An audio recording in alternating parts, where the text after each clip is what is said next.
What's happening, Curaleaf traders and investors? It's Rod with POW Group. Welcome back on The Pursuit of Wealth, your home for MJ stocks, crypto assets, news, and interviews. Also home to the best MJ community. Today's Tuesday, December 5th. I hope you're well. And in this video, we're going to be discussing Curaleaf. We're going to take a look at some news, the chart. I'll give my thoughts and opinions in terms of the technicals and price action in the days, weeks, months ahead. But full disclosure, this is not financial advice. This is for entertainment and informational purposes only. And you should never, ever buy anything based on anything that I say or anything that I write. Also, full disclosure, I do own Curaleaf. I have a very large position on it. And I will bring up the chart in just a moment, but the bulls defended key monthly support. So we had a monthly uptrend that was confirmed, and we held that key monthly support in order to maintain the monthly uptrend. And it was essentially a double bottom as well, with a nice swing trade opportunity of over 50%. We'll bring that up and more in just a moment. But before we get to it, if you could smash the like and help support me in the channel, doesn't cost you anything, I would appreciate it very much. Love each and every one of you who supported me along the way. And also you can tick the bell, like I said, subscribe. You'll be notified on any future videos or whenever I go live. Also, make sure to give us a follow on X, which is formerly Twitter. Handle for that is @GroupPOW. Going to be using that as my platform of choice going forward. So before we get into the news and the chart, we do have a sponsor for today's video, and that sponsor is called Moomoo. They're a NASDAQ-listed fintech with over 20 million users, growing very, very fast. Some of the lowest trading fees I've seen as well. People all the time tell me they're paying anywhere from $10 to $15 US per trade, and with Moomoo, that can all go away. You can get it for as low as $1.99 per trade. They also have free level 2 market data and extended trading hours, which I really like. You can trade US stocks from 4 a.m. to 8 p.m. Eastern, Canadian stocks from 8 a.m. to 5 p.m. Eastern time. I'll leave links for this in the description and in the comment section. They also have a mobile app, a desktop app. You can get up to $1,520 cash bonus just for signing up with the link in the description or in the comment section. And then they also have paper trading as well, where you can get a free iPhone 15 in some of those contests and other hot Apple products as well.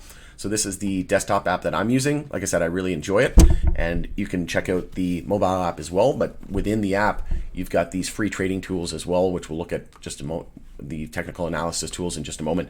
They also have your quote tab, so you can get the market cap, your shares directly within there. You can do analysis from the analysis tab, and then news, everything within there as well. So you can see Curaleaf opened second dispensary in Sarasota, Florida.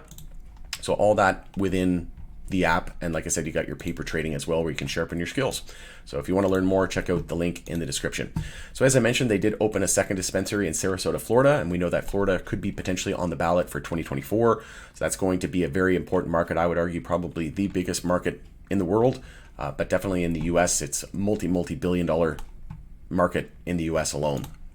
Also, they did exit Vermont though with the sale of assets of Zen Farms, but kind of focusing on those key regions. And in my opinion, opening a second dispensary in Sarasota, Florida, focusing on Florida. Nothing against Vermont, but obviously Florida is going to be a massive, massive state and market. And this kind of just goes to show the confidence of reform happening at the state level from these MSOs, these multi-state operators, right? So I think the odds of this adult use landing on the ballot for 2024 in Florida are very, very high. No pun intended.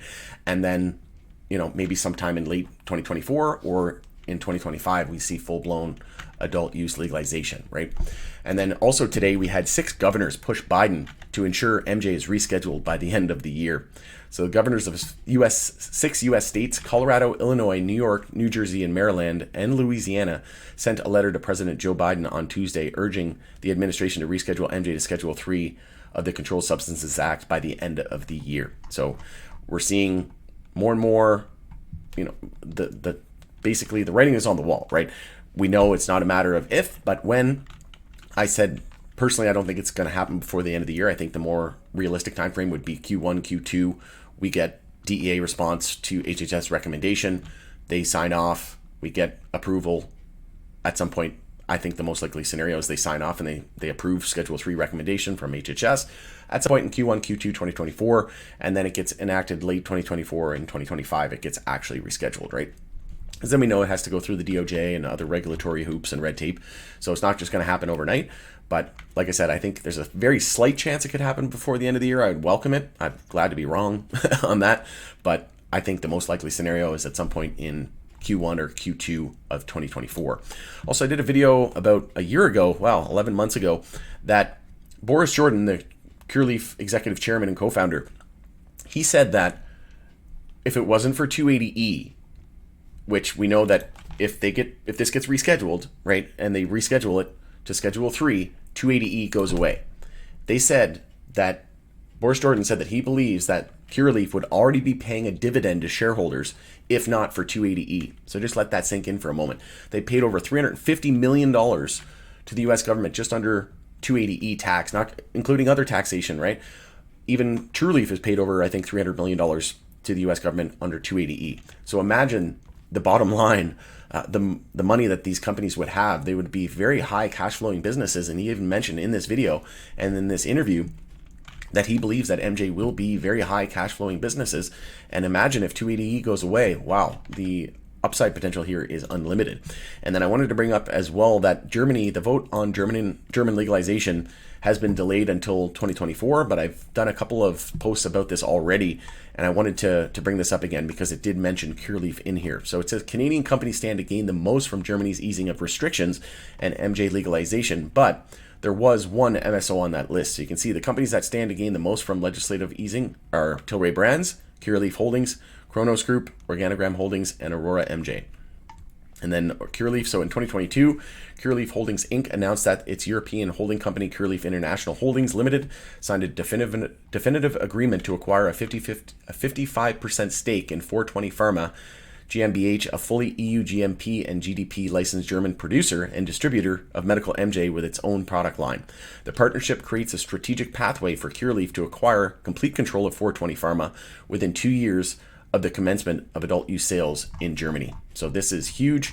Like I said, full disclosure, Curaleaf is my second biggest holding, and I have never been more bullish on the prospects of reform in the US. We're looking at Germany, right? We've got the MJ Act up for review here in Canada. We've got safer banking potentially uplisting to the NYSE and the NASDAQ. We know that TerraSund uplisted to the TSX, so the Toronto Stock Exchange. Curaleaf is looking to do the same, and it'll just be a matter of time before they uplist to the US major exchanges like the NYSE and the NASDAQ, right? And then they join their peers and their Canadian counterparts on the NASDAQ. And when that happens, the floodgates are going to absolutely open up. And I've never been more bullish on, like I said, Curaleaf, the MJ space. We have so many catalysts on the horizon. We have an election year. I'm very confident that we're going to get some sort of reform, whether it be safer banking, uplisting to the NYSE and the NASDAQ, or rescheduling to Schedule 3 at some point in 2024. I think there's a very good chance that we get uplisting, safer banking, and rescheduling over the next year. But let me know your thoughts and opinions on this news in the comment section below. Also, taking a look at the chart here. So again, we did have a monthly uptrend that confirmed. And again, if you use the Moomoo desktop app, you can use all of these tools for free directly within the app. So if we take a look at the monthly time frame here, and a couple of people were asking, I didn't think we were in a monthly uptrend. I thought we had to break the high at, what was that high there? I think it was 784. Yeah, 784 was the high. So I'll go over this here real quickly. Just, again, it's not to go into deep dive details, but I'll just go over it very briefly here. So we have our low, our higher low, and our higher high. So in the month of September, that's when we confirm the monthly uptrend. So we want to see as many names as possible confirm monthly uptrends, but just a very simple explanation. We have our low of the dump. We started the monthly bounce because we were breaking the high of the previous monthly candle. And then once we topped out on the monthly and we lost the low of the previous monthly, the low of the previous monthly candle on that consolidation. Consolidation just means we're losing the low of the previous candle. So we have our low, our high of the bounce, our higher low in consolidation because we know it lost the low of the previous candle, and that marked a higher low compared to this low here at 296. So the next higher low was at 345, and then we broke to a higher high. So an uptrend is higher lows and higher highs, and a downtrend is lower highs and lower lows. So we have our low, our high, our higher low, and our higher high, and then we came right back down after HHS recommendation. The hype faded. We gave pretty much the whole move back. And what an opportunity that was, essentially, as a double bottom. We hit a low of 348 and support was there at 345. So we came 3 pennies within a double bottom. You could have entered there off that key monthly support. Why? Because it was a very clear monthly support level. When it's on the monthly time frame, it's a very, very strong support because it's on a higher level time frame, right? If it's on the 1 minute time frame, well, it's probably not going to be very strong support. But because it's on a higher level time frame like the monthly, very, very strong support. And we consolidated quite a bit, right? We had the low of the previous monthly candle there at 416, and then we dropped to 345. So that was a nice pivot and higher low. Then we came back down, and then what's another reason why it was an extremely bullish entry? Double bottom, and if we lost it, we were no longer in a monthly uptrend. So bulls were very confident buying that dip. And like I said, if you bought that dip, you could have set your stop just below, risk, maybe a couple percent to make 40, 50% plus. And then sure enough, off of that low, we ran over 56% from the low here to the current high on this monthly bounce. So like I said, bulls held key monthly support. And now we're starting the monthly bounce again after breaking last month's previous high on that candle. And now we have a lack of resistance all the way up to the high of the bounce at 784. So we're still in a monthly uptrend, and we could be gearing up for a monthly EMA 12 and 26 bull cross as well. We've already seen that on the weekly time frame, and a lot of our names are starting to see that. And then you can also switch in between here to the moving averages. So you can go to the daily moving averages, you can go to the weekly moving averages. That's what I really like about it, as well as you can just just with a click of a button, switch in between your EMAs, exponential moving averages, your Bollinger Band, and then moving averages. So if we take a look at the daily time frame, we did have a golden cross as well. But usually when we have a golden cross, when the 50 days below the 200-day moving average and they cross and we see some pullback, it's usually just that final shakeout before a massive breakout. And that's what I think is going to happen, is we're seeing this final disbelief phase, right? Just another sucker's rally in that investor psychology cycle. We see our last shakeout before the massive breakout. And we actually had a golden cross back here in December of 2022, ended up being a massive bull trap, and then now we're seeing another golden cross. And this time I think is different because we have all the catalysts that we need. Most MJ was down 80 to 90% plus from its February 2021 highs. And like I said, the amount of catalysts that are on the horizon right now has never been more bullish. And then if we take a look at the monthly time frame here for Curaleaf, we'll just take a look at our fib tool so you can see here from the high to the low. If we get back up to that $10 area, that'll put us around a 61% retracement.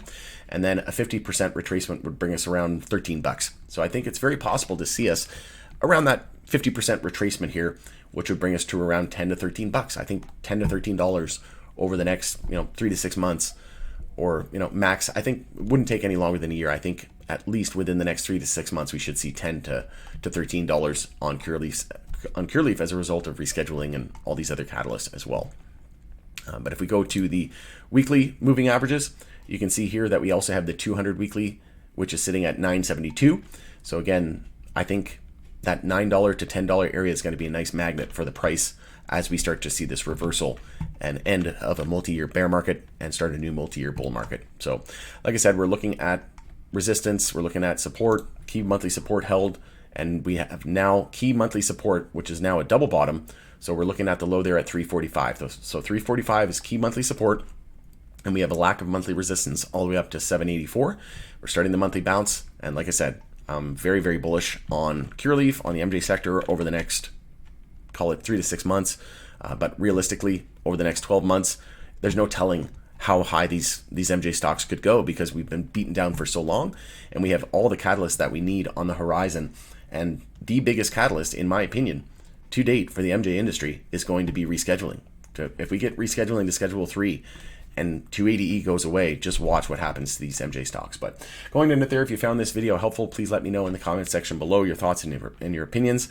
If you think I earned it, make sure to smash the like, share the video with your network, and going to end it there, it's Rod with Power Group. Thanks again for joining us on the Pursuit of Wealth, and we'll see you again on the next video.